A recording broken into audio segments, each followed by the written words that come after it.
Love family, you already know what it is, you already know who it is, you know why we're here, so let's get right into it. I came for change, real change, radical change, change that I can implement, make applicable in my life today, and if you came for that, that's what we're here for. We're here for the same thing. Let's walk and talk together.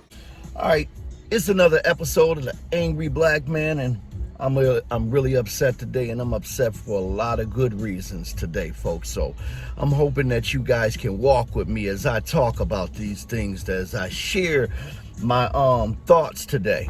So I'm in the city of Buffalo, and I'm driving around the city of Buffalo, and I grew up here in this city. I love this city. I get an energy when I touch down in this city. I have such roots and heritage here in this place.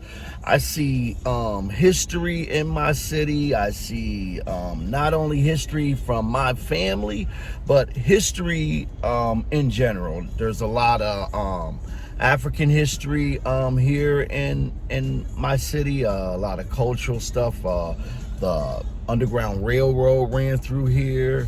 They inaugurated a president here in Buffalo. Matter of fact, more than one president lived in the city of Buffalo. And Mark Twain also lived in the city of Buffalo. I don't know if a lot of you folks know that. But I'm riding around and I'm looking around the neighborhoods. And I see within the neighborhoods that they have a new community, and it's a community of Arabian people. And I'm not even mad at these people, but they have the black man under control in these neighborhoods within your own community. And I can't understand how that even happened. I'm riding around and I'm seeing that they can, and when I say that they control you, listen to what I'm saying. They sell you your food. I see not only a convenience store on almost every corner, they also selling you chicken wings and pizza, your favorite stuff that you come to eat all the time. They giving that to you by the boatloads on every corner. So they sell you your food, they sell you your groceries, they sell you your hair. They got hair stores on every corner. They sell you your gas.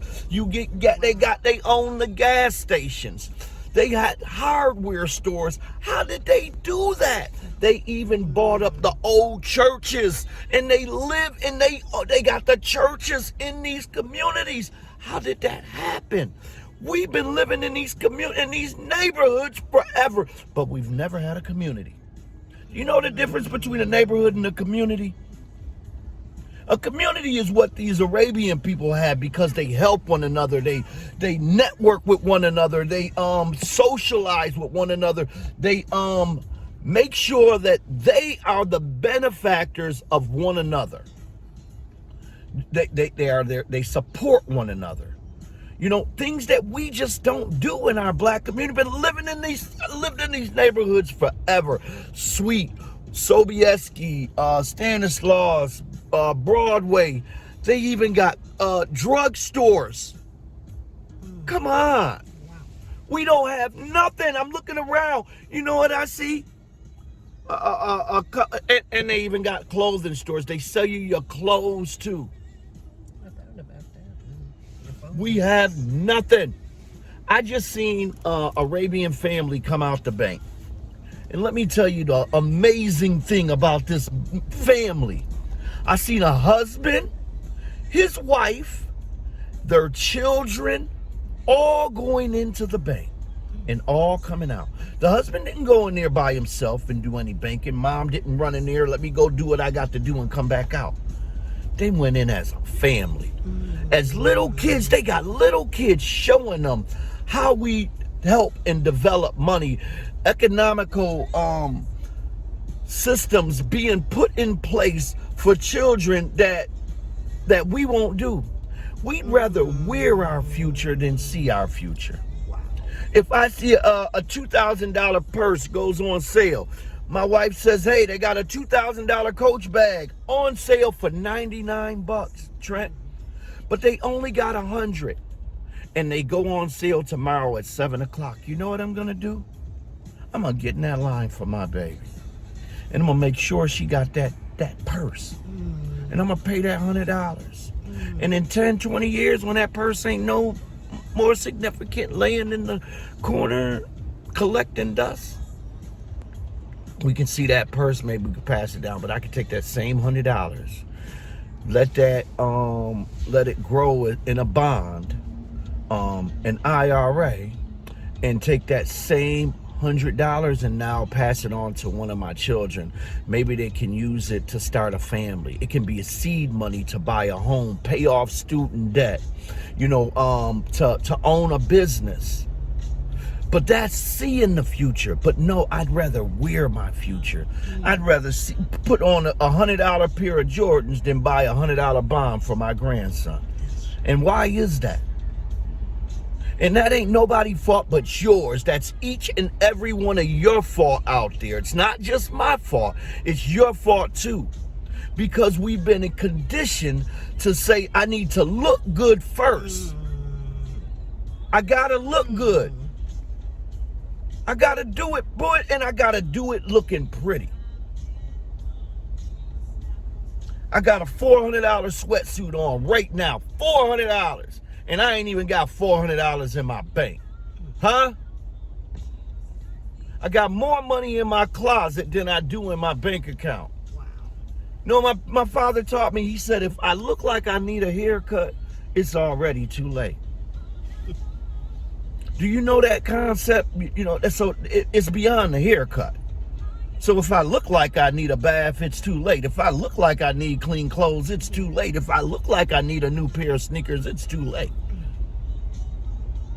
Get it? Look good first, man.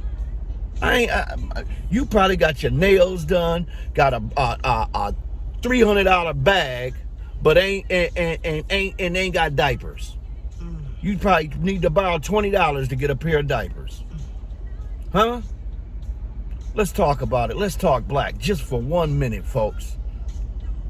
I'm just tired. I'm tired for a lot of different reasons. And today, the angry black man is speaking out, and I'm speaking to you. There's a reason why the Arab has control and his foot on the black man in the city of Buffalo. And it's not just in the city of Buffalo. It's in a lot of urban cities and probably cities that you live in as well. And I'm looking at these people in their community, and I'm not even mad at the Arabian guy. I'm not mad at him at all. More and more so mad at us, man. Because I see the men walking around their communities. They're policing their communities. They're out. You see them walking in their communities. And, they're looking around, speaking and everything. Something we don't do. We don't police our own communities. We're not looking for anything in our communities. Then I noticed something else. Their women are always kept and put away. I hardly ever seen the Arabians' women, only in passing. And I never ever get a chance to speak to their women because their men is always there. Not that I want to, but I never see them to say hi. But I notice they always speak to our women. They always up in our women's face. And they can talk to our women, but we can't talk to theirs. Now, what is that? Now, are we trained or are they trained? Now, one of the things, I think that we need to come to grips on is we have to be better at policing our communities. We have to be more involved in our communities. If we don't want certain things to happen in our communities, then we should be the one to spot it and stop it. You know what I'm saying? I'm not saying that you got to be a snitch or you got to be, go against the code or any of those things. But there's certain things, we don't want to happen in the hood. Even the mob has rules. No women and children. We need to have rules in the neighborhood. And then we got to have standards and live by those standards. And then we have to be the one to police and make sure that those standards are carried out and implemented in our communities. Because there's no way that in our neighborhoods that they should have thriving communities in our neighborhoods. That is beyond me. I don't even know what word to call that. But again, this is not just in the city of Buffalo. This is in a lot of urban communities all over the United States, and not just the United States, probably where you live too. And again, I'm not mad at Arabian people. Don't take what I'm saying the wrong way. I'm not being racist towards them, and not mad that they have found a way to capitalize within our communities, because we didn't do it. We ain't find a way to capitalize, so why not let them? You know, but at least what we should do is take a note from them, take a page out of their book, watch and see how they do it. How are they getting it? Ask one of them so that we can do it, so that we can share the information between ourselves, man. You know what I'm saying? And that's what I think is a start. That's how we remedy the problem. That's a way to finally try to fix the narrative. We don't have to subscribe to what's going on and continue to be a part of that. So I'm here to tell you that I want change, real change, radical change, change that I can implement and make applicable today. And if you want the same, you're definitely in the right place. But only way we're gonna change the narrative is if we first come up with a solution. So what's the solution to this? I'm speaking out about it, but what's the solution?